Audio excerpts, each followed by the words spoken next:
Hi, it's Neil from Funeral Care Spain. I'm going to do two videos today, one regarding the situation and the second regarding people's varying solutions to the problem, okay? Because some of them are quite concerning. So first of all, what I've learnt in the last 24 hours as a funeral director in Spain. And I've been here 15 years, in case people are questioning my knowledge. I know what I'm doing. I cover the whole of Spain. I work with nearly every single funeral provider in Spain. I think there's only two national companies I don't have a regular contact with. So I'm in contact with everyone, okay? Me, myself, I'm an independent funeral director. I have no interest in any of this. Monetary, nothing. I don't get commission for this. I'm doing this because it worries me that people are going down a road where they're going to get ripped off again. So, what do we know? I've been in contact with the Olive Press. They're doing an article in their next edition. I've been in contact with some colleagues in the industry who I will not name out of respect for them, because a lot of them have gone out their way to supply me with information. What I've tried to do is I've tried to back everything up I'm going to tell you by stuff that's freely available on the internet. So you can check me out, okay? I'm just pointing you, signposting you in the right direction. So what I've since learnt is that Iberian consisted of two companies, okay? One of them is called Iberian Services Funerarios SL, which is not technically true, and also Iberian Funeral Plans SL. Both of those companies were administrated and owned by the same gentleman. The gentleman's name is Stephen George Nelson. Okay, so a little bit of backup, and I have checked this with a lawyer this morning, so I think I know what I'm talking about. There are various ways of setting up a company. SL companies tend to be a partnership or multiple people. The SL stands for Sociedad Limitada, so it's like a limited company in the UK. There is a variance of that, of which I actually have one, which is an SLU. And that basically is a unique person having both the company in their name, and they're also the administrator.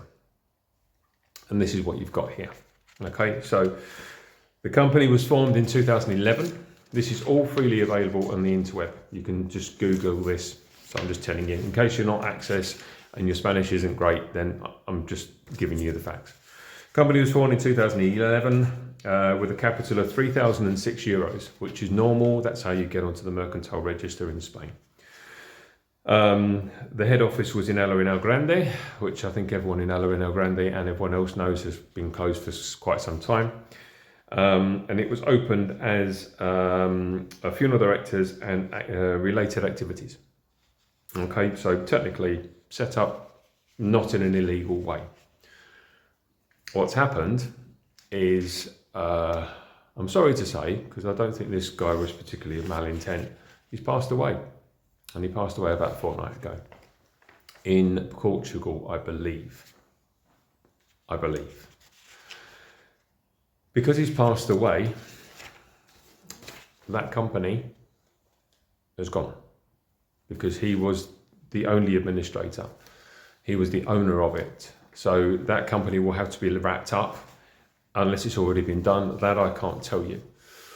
If it was done prior to him passing away, is different to if he was done after he passed away.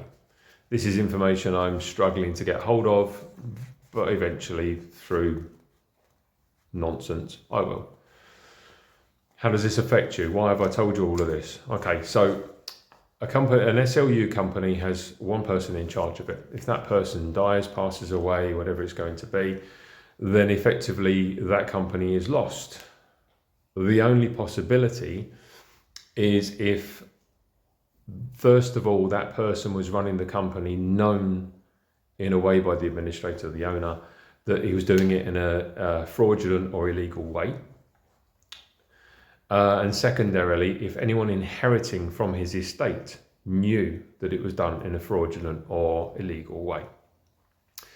If that criteria is met, there's a possibility that a legal action could be made against his estate. I am not promising you, I am not a lawyer, I'm a funeral director. Now, where do we go from here? Well, having spoken to a lawyer this morning who has a litigation department, they would be interested to see the paperwork issued to people by Iberian at the time of taking out their plan. So if you have access to your paperwork, I would like to see as much as possible for people that took out plans since 2011. I'd like to know if it varied. I'd like to know if the company name changed. So if possible, if you're technically minded, please could you send me copies of the paperwork to my email, which I'll give you in a minute and I'll put up underneath here in a second.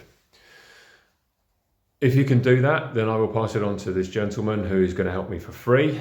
And if it turns into anything, I'll obviously report back to you. That's pretty much where it's at. So it looks like Stephen's passed away. It looks like the company's gone. It looks like it's closed. Certainly on the register, it's listed as closed. How it was done would be of interest, whether it was done by him or whether it was done by another party. Those things we will find out. And then there's a possibility you can come back from that. And that's my update.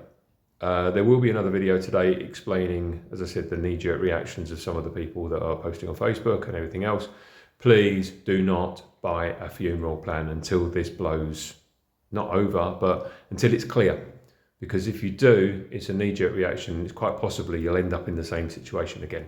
So please don't do it. Please hang on to your money, put it in a safe place, ideally something like a bank account rather than underneath the mattress, and just sit tight until we learn a bit more or until someone else of authority or legal entity or whatever tells you more. Because buying a funeral plan is not the solution. The solution is having the money in your account to pay for it if you need to. There will be solutions coming up. I will offer some. As I said, I have no financial interest in this. I'm just doing this as a human being, as a funeral director, trying to guide people, to signpost people that will be bereft at losing such a vast amount of money. Okay, thank you.